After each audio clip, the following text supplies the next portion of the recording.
Good morning friends, मैं doctor V K Mishra from gastro hospital Swaroopnagar Kanpur.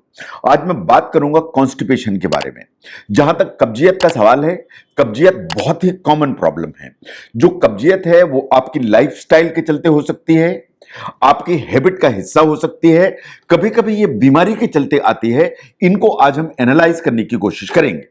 No, कब्जियत को जरा ध्यान से देखिए कि आप कब्ज या कॉन्स्टिपेशन किसे कहते हैं। कॉन्स्टिपेशन बेसिकली अगर आपका जो बावल का मूवमेंट है वो टफ है तो उसको कॉन्स्टिपेशन की श्रेणी में माना जाता है। अगर ऐसा है कि आपकी जो लैट्रिन है वो नॉर्मल से कम होती है संख्या में, उसे भी कॉन्स्टिपेशन की कैटेगरी में माना जाता है। नो, अगर हम ध्यान से देखें तो कॉन्स्टिपेशन का जहां तक सवाल है, हर आदमी के जीवन में कभी ना कभी ये समय जरूर आता है कि उसे कभी कॉन्स्टिपेशन डेवलप होता है, इन उसे बीमारी की श्रेणी में नहीं माना जाता है।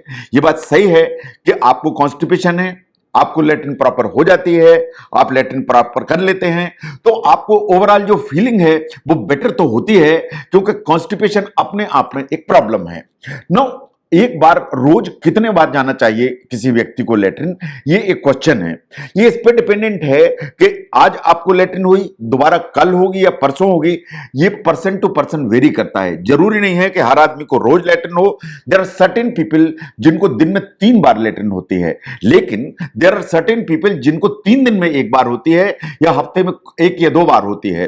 तो लैट्रिन रोज कितनी होनी चाहिए, क्या लैट्रिन रोज होनी चाहिए या हफ्ते में कितने बार होना चाहिए, ये पर्सन टू पर्सन, आपकी हैबिट, आपकी लाइफस्टाइल, इस पर डिपेंड करता है, इन ये डिफर करता है। ये बात बिल्कुल सही है कि अगर लैट्रिन 3 दिन से ज्यादा नहीं हो, अगर 3 दिन का टाइम निकल गया और आपको लैट्रिन पास अगर नहीं होती है तो साइंटिफिकली ऐसा माना जाता है कि आपकी जो लैट्रिन है वो हार्ड हो जाएगी, क्योंकि आपकी जो बड़ी आंत है उसमें से पानी सोख लेगी। अगर बड़ी आंत उसमें से पानी सोख लेगी तो लैट्रिन हार्ड हो जाएगी, और अगर लैट्रिन हार्ड होगी तो उसको पास होने में डिफिकल्टी होगी। अगर हार्ड हो जाएगी लैट्रिन और पास होने में डिफिकल्टी होगी तो जो लैट्रिन का रास्ता है या जिसे आप एनल कैनाल कहते हैं उसमें प्रॉब्लम्स होंगी। उसमें प्रॉब्लम्स इन द सेंस कि उसमें पेन हो सकता है, उसमें कट्स डेवलप हो सकते हैं। इन बार बार इस तरह की प्रॉब्लम अगर होती है तो हेमोरॉइड्स है, जिसे आप जिसे आप पाइल्स कहते हैं, उसके डेवलप होने की संभावना होती है। तो अगर 3 दिन लगातार आपको लैट्रिन नहीं होती है, इसका मतलब यह है कि आपकी लैट्रिन हार्ड होगी, और हार्ड होगी तो लैट्रिन के रास्ते से जब वो पास होगी तो उसमें थोड़ी प्रॉब्लम्स होंगी।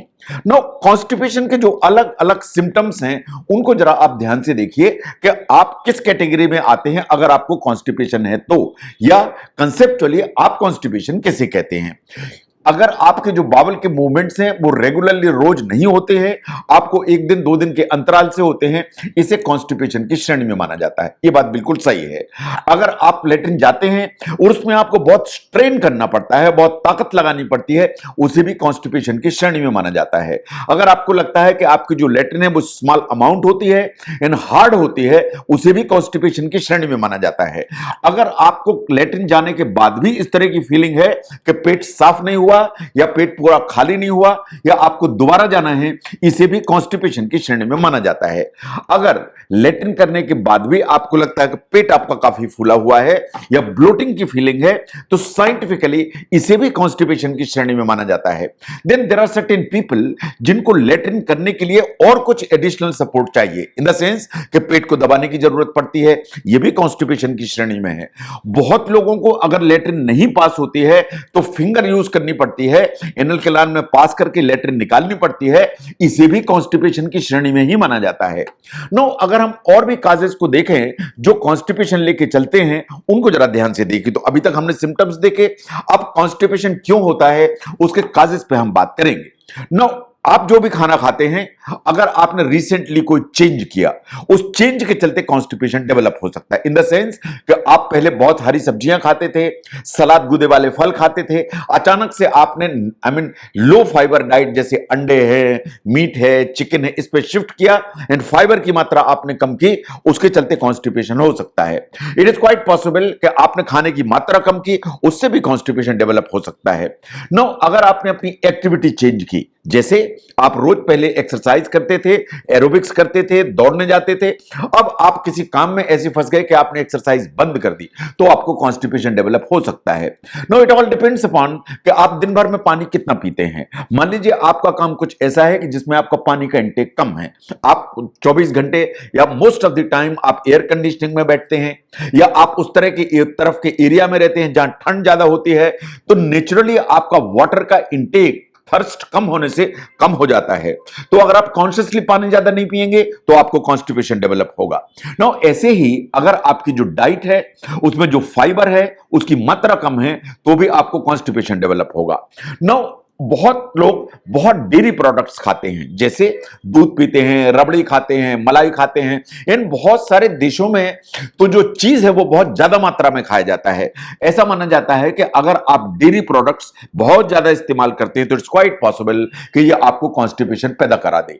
तो डेयरी प्रोडक्ट्स का जो एक्सेसिव यूज है is also one of the reason कि जिसके चलते कॉन्स्टिपेशन हो सकता है।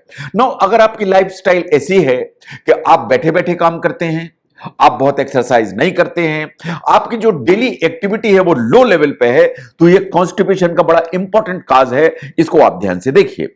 नाउ कोई भी स्ट्रेस हो, जो स्ट्रेस है वो कॉन्स्टिपेशन लेके चलती है। बहुत बार कभी ऐसा होता है कि आपको लेटरिन लगी है लेकिन आपके पास में फैसिलिटी अवेलेबल नहीं है, या काम में आप फंसे हुए हैं, तो कभी कभी आप जो लेटरिन जाने की अर्ज है उसको सप्रेस करते हैं। साइंस ऐसा मानती है कि अगर आप उस लेटरिन जाने की अर्ज को सप्रेस करेंगे तो over a period of time आपके प्रेशर का सिस्टम गड़बड़ होगा और आपको कॉन्स्टिपेशन डेवलप होगा। नो, अगर हम काजेस को आगे देखें तो जो बहुत सारे लोग अगर कॉन्स्टिपेशन होता है तो लेक्सेटिव लेते हैं, और एक बार आपने लेक्सेटिव लेना चालू किया तो कभी कभी उसकी आदत पड़ जाती है। से फॉर एग्जांपल आपको कॉन्स्टिपेशन हुआ, आपने जो ये सब चूर्ण खाना चालू किए, कायम चूर्ण, पेट सफा, नित्यम, इस तरह के आपने चूर्ण चालू किए, over a period of time science ऐसा मानती है कि आपको कॉन्स्टिपेशन डेवलप होगा, बिकॉज ये सब चीजें हैबिट फॉर्मिंग होती हैं, इसलिए कॉन्स्टिपेशन पैदा कराएंगी। नाउ अगर आपको डॉक्टर कुछ मेडिसिन प्रिस्क्राइब करते हैं for some other reason, in the sense कि जैसे आपको कहीं कोई दर्द है और आपको एक पेन किलर चल रहा है जो नार्कोटिक कैटेगरी में आता है, जिसमें थोड़ी बहुत ओपियाइड प्रोडक्ट होते हैं, अफीम से रिलेटेड होते हैं, वो हमेशा कॉन्स्टिपेशन लेके चलेगा। अगर आपको डिप्रेशन की कुछ दवाई चल रही है वो हमेशा कॉन्स्टिपेशन लेके चलेगी। अगर आपको खून की कमी है, डॉक्टर ने आपको आयरन की गोलियां लिखी, आयरन हमेशा कॉन्स्टिपेशन लेके चलता है मोस्ट ऑफ द लोगों में।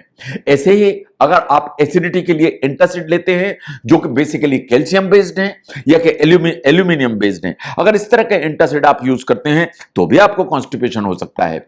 नाउ कुछ कॉन्स्टिपेशन नॉर्मल होता है ड्यूरिंग प्रेगनेंसी, उसे बीमारी की श्रेणी में नहीं माना जाता है।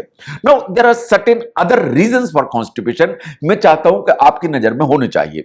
Then there are certain eating disorders, जैसे एनोरेक्सिया नर्वोसा है या बुलिमिया है ना, जिसमें लोग अपना वजन ठीक करने के लिए खाना खाया, उंगली डाली, उल्टी कर दी, तो आपकी जो इंटेस्टाइन है उसमें इनफ मात्रा का फूड ही नहीं है, तो कॉन्स्टिपेशन तो डेवलप होगा ही होगा। ऐसे ही जो इरिटेबल बाउल सिंड्रोम है, जो बहुत कॉमन प्रॉब्लम है, उसकी एक वैरायटी है जिसे कहते हैं इरिटेबल बाउल सिंड्रोम कॉन्स्टिपेटिंग। इसमें वास्तव में जो कॉन्स्टिपेशन है is a very serious problem जो बहुत कॉमन है। Now there are certain other diseases जैसे हाइपोथायराइडिज्म है, जिसमें थायराइड की ग्लैंड सामान्य से कम काम करती है। अगर हाइपोथायराइड होगा तो आपकी बॉडी स्लो हो जाएगी, आपकी बॉडी स्लो होगी तो इंटेस्टाइन भी स्लो होगी, and over a period of time जो हाइपोथायराइडिज्म है वो कॉन्स्टिपेशन लेके चलेगा।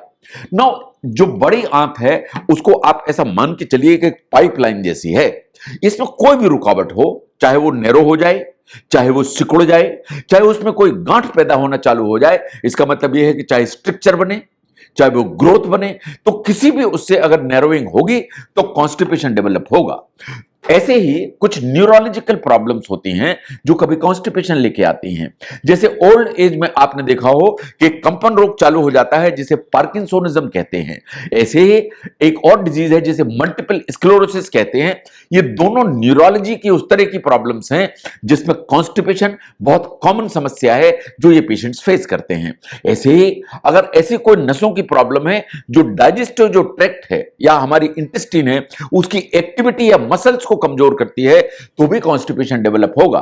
जैसे लंबे समय से अगर डायबिटीज रहती है तो डायबिटीज के चलते डायबिटिक न्यूरोपैथी हो जाती है। जब डायबिटिक न्यूरोपैथी होती है तो इंटेस्टाइन की ओवरऑल एक्टिविटी, स्पीड सब गड़बड़ा जाती है। आपको कॉन्स्टिपेशन डेवलप हो सकता है, आपको डायरिया भी डेवलप हो सकता है, या अल्टरनेट डायरिया, अल्टरनेट कॉन्स्टिपेशन भी हो सकता है। तो अगर इंटेस्टाइन के नर्व्स गड़बड़ हैं तो भी कॉन्स्टिपेशन इज ए प्रॉब्लम। ऐसे ही एक और प्रॉब्लम है जिसमें कैल्शियम आपकी बॉडी में ज्यादा हो जाता है, जैसे थायराइड, पैराथायराइड डिसऑर्डर्स है, जैसे हाइपर पैराथायराइडिज्म है। इसमें आपकी बॉडी के अंदर जो कैल्शियम है उसकी मात्रा बहुत हो जाती है। अगर ऐसा होगा तो आपको कॉन्स्टिपेशन डेवलप होगा। नो, अगर आप ध्यान से देखें कि जो कॉन्स्टिपेशन है या कब्जियत है is a very common problem. बिना किसी बीमारी के अपनी लाइफ टाइम में बीच बीच में कॉन्स्टिपेशन होना इज एंटायरली नॉर्मल एंड हर आदमी को जिंदगी में कभी ना कभी होता है। ये जो कॉन्स्टिपेशन है ये वास्तव में अगर डिफाइन हम करें तो अलग अलग सिम्टम्स, किसी को जो ना पेट साफ होने के चलते लगता है, किसी को स्ट्रेन करना पड़ता है, किसी को पेट दबाना पड़ता है, तो किसी को उंगली से लेटरिन निकालनी पड़ती, लेकिन ये अल्टीमेटली सब कॉन्स्टिपेशन के ही फीचर्स हैं। अगर हम कॉन्स्टिपेशन के दूसरे काजेस को देखें तो अभी मैंने आपके सामने बहुत सारे काज रखे जो इंटेस्टाइन से रिलेटेड हो सकते हैं, आपकी नर्व से रिलेटेड हो सकते हैं, बहुत सारी दूसरी बीमारियां जैसे डायबिटीज एंड थायराइड है उनसे रिलेटेड हो सकते हैं। कभी कभार ये आपकी लाइफस्टाइल से रिलेटेड होते हैं कि आप कितना पानी पीते हैं, कितना फाइबर खाते हैं, कितनी एक्टिविटी करते हैं। तो जो कॉन्स्टिपेशन है is a very common problem. ये आपकी लाइफस्टाइल, आपकी हैबिट, आपकी ओवरऑल दिनचर्या से जुड़ी हुई होती है, लेकिन कभी कभी ये बीमारी का हिस्सा होती है। तो कॉन्स्टिपेशन के इस एंगल को समझने में अगर ये वीडियो हेल्प करता है तो जरूर शेयर करें। मैं doctor V K Mishra from gastro liver hospital, Swaroopnagar, Kanpur. Thank you very much.